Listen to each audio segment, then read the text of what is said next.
I want to do a reaction to a video that was put out by Stephen Powell of Kenneth Copeland's son and granddaughter expressing their anguish over their, or in this case, the son's father not being healed. I did a video of the granddaughter on, I believe, Kenneth Copeland's show. Let me play that. It's not that long, but it kind of sets up what they will be talking about in the next video.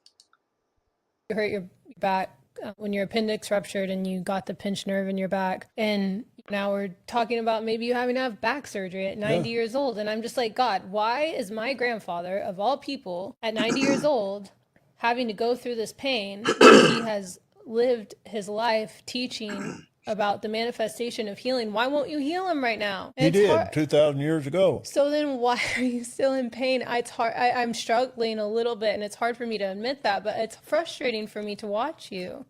Help me. It's hard to watch you.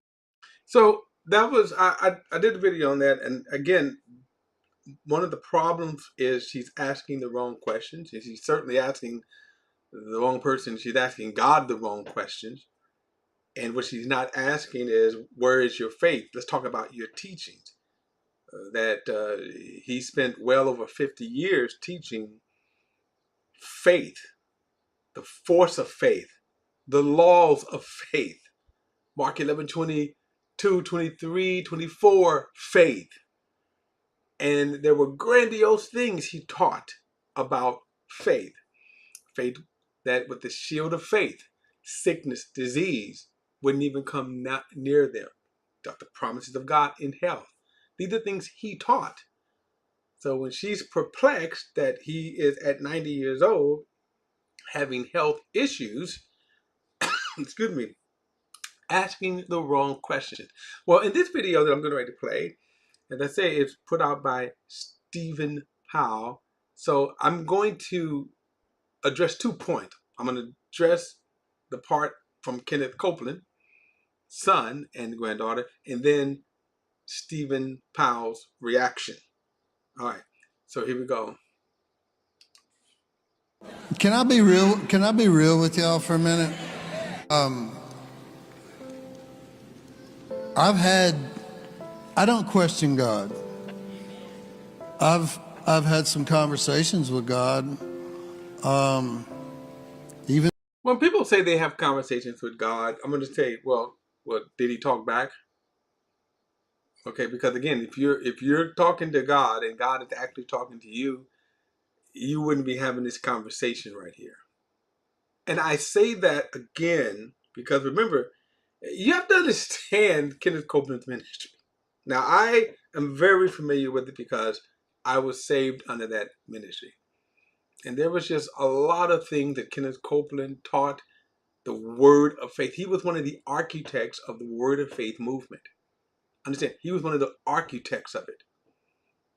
So what they're questioning and benefiting for well over 50 years, a life of wealth that came from those teachings.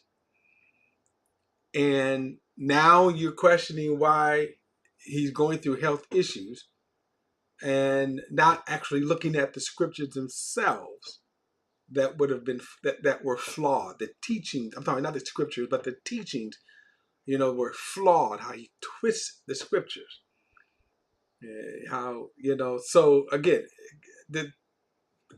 not in this video, but there's a lot more that can be taught about a lot of the heresies, a lot of the false practices of Kenneth Copeland. Okay? This morning, this ain't right for him. Now, when he says this is not right, who is he blaming? Because he should be blaming the teaching. He shouldn't, when he says it's not right, I'm going to let him talk, but who are you blaming? Because remember, you have access to all of the teachings that your father taught over 50 years. To be in pain. It ain't right for my mom to be going what she's going through. And my point is, why not? And I agree, when you say it's not right, it's not right for anyone to go through that. What his mother is going through is dreadful. It's dreadful. But that's not the point we're talking about. We're talking about what your father taught. See, what your father taught, the reason why it shouldn't be happening to your father and your mother is because of what they taught. The laws of faith, the force of faith, the healing promises. His mother used to teach in their conferences. That I believe this is at the Southwest Convention. She used to teach healing school. It's dreadful. And I pray, I'm getting up in age. I pray I don't fall to Alzheimer's, dementia, the likes, But let's keep in mind when it sounds like he's angry, but you're angry at the wrong point. Shouldn't you be turning that and say, "Well, Dad, how come your teacher's not working?" I don't understand it. I really don't. I've struggled with. Well, let me say this. The reason why you don't understand it is because you're struggling, or you are struggling not to face the reality that what your father taught all this time was wrong, was false all this time. That's what you're struggling with. With it. This is not how you finish a race. This is not what we believe. We speak faith. We all speak in faith, believe in God. But I'm just telling you my personal struggles, and I'm a work in progress. Well, I want to say that according to your father's teaching, your doubting faith is what is the problem, according to what your father taught. That you never ever should release, you should never ever speak anything other than positive confession. Your doubt is, according to your father, the reason why your faith isn't working. That's what they taught. I strive to be like Jesus. I strive to be more like him. But I'm sure some of you have asked the same questions, and I don't have the answers. And, I was talking to God this morning. Give me the answers. I would ask you, and I know you guys. When he says God give you the answers, again, what answers is he looking for? Now, the granddaughter asked, and remember we saw it in the first video, why is her father, who's been a man of God for all these years, teaching faith, why is he sick? You're asking the wrong question. Why don't you ask, is what he was teaching scriptural? Have been praying for them, and I just want to ask you to continue to pray and lift them up. And Papa taught me on that podcast episode, he taught me that We just saw that. his healing was already taken care of on the cross 2,000 years ago, and now he's just commanding his body to get in alignment with what's already been done. And people... His body's not going to get in line. That's what Ken Copland taught, and maybe he's kind of believed that. He's kind of convinced himself. He actually knows. They know it's not going to happen. They know that he's not. The faith that he taught is not going to heal them. They already know that.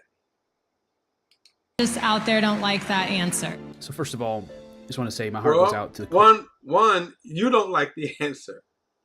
Remember, she asked the questions. Remember, she said, "Help me." Now people are asking. People are challenging. Why is this happening right here? I got the old tapes, right, of his teaching on faith. So when she said people don't like the answer, she didn't like the answer. She doesn't like seeing her grandfather in such pain. She doesn't like seeing her grandmother reportedly with dementia.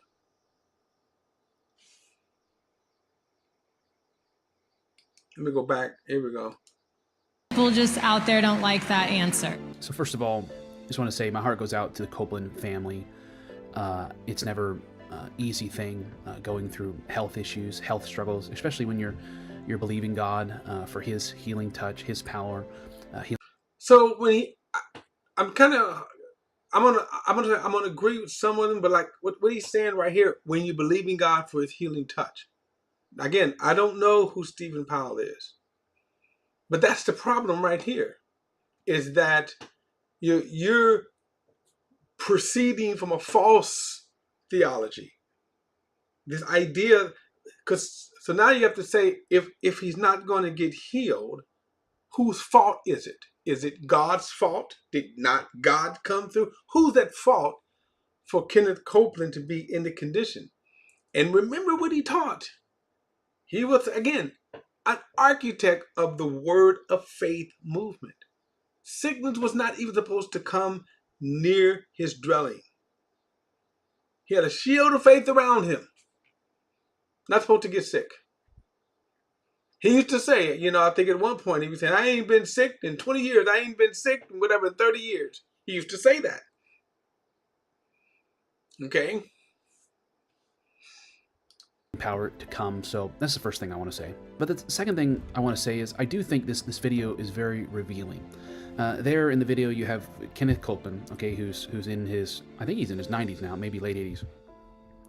And then you have his son and his granddaughter there on the stage with him.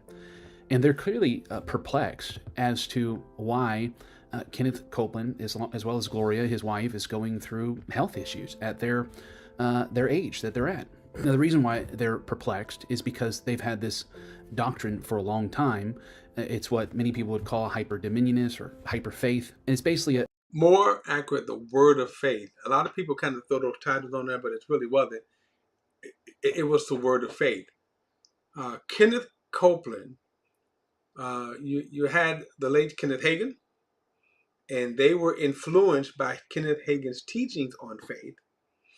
So you had Kenneth Copeland, who was one of the most prominent Word of Faith teachers. John Osteen, who was Joel Osteen's father.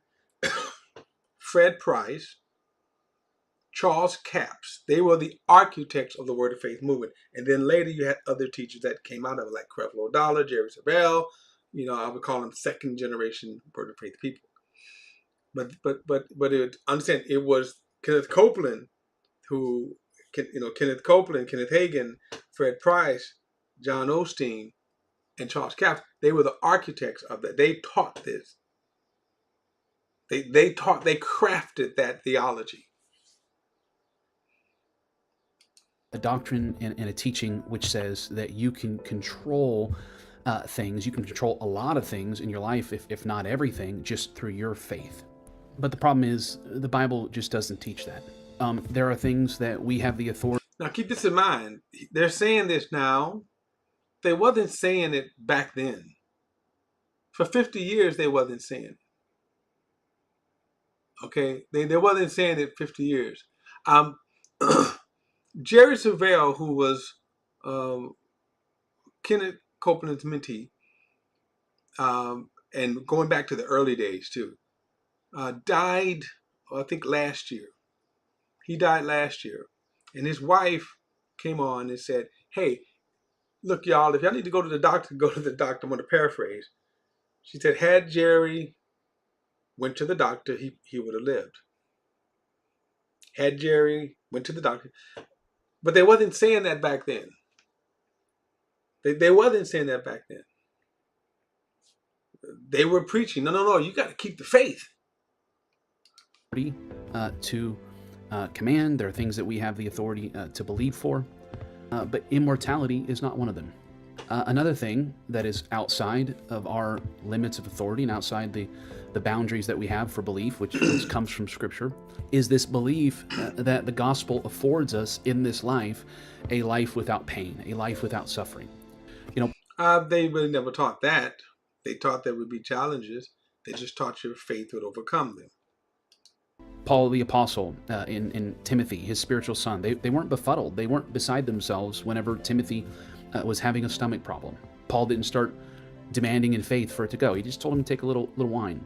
Paul the Apostle chose Luke to be his main companion for his apostolic exploits that were recorded in the book of Acts. And Coincidentally, Luke was a physician. There was a reason for that, because Paul couldn't just command every illness or every sickness or every bodily ailment to go by faith. There were some things that God wanted him to have a physician along for the journey to tend to some of those natural and physical issues that he was having in that treacherous missionary journeys that he was on. So remember, that's not what Kenneth Copeland taught, though. That's not what the Word of Faith taught. They taught, really, they taught that you didn't need doctors. Now, they did tell you that, they did tell you to go to the doctors because they don't want to get sued. Because there were people that would throw away medicine. I personally know people that did not go to the doctors because of what they've learned from Kenneth Copeland. That they did not go to the doctors. And they believed they were going to be healed. All the way up until the day they died. Okay? just when it comes to our beliefs, everything has to have a balance scripturally. And also, we just have to use wisdom in walking out our scriptural faith, our biblical faith that we have as Christians. And, you know, Kenneth Copeland is an older man. He's going to die here in the near future. And that's not because he did something wrong. It wasn't because his faith was insufficient, was not powerful enough. It's because that's just the way things are right now in this present evil age. Hey, I want to thank you for watching. Well, keep this in mind. Again, I agree with mostly what he said. I just think he's soft-pedaling, again, what the effect of the Word of Faith movement is. And I think a lot of times now, but they're getting backlash on it, that you guys taught this, you know, for decades, and now it seems like you guys, you know, it never, again, I'll say it just never worked. From the start, it never worked. It was a sham theology from the start. It was a sham. The Word of Faith theology was a sham theology. All right, guys. Don't forget to like and share this video and subscribe to BP the Bible Perspective. And as always, if you have a thought or comment, add it to the comment section below.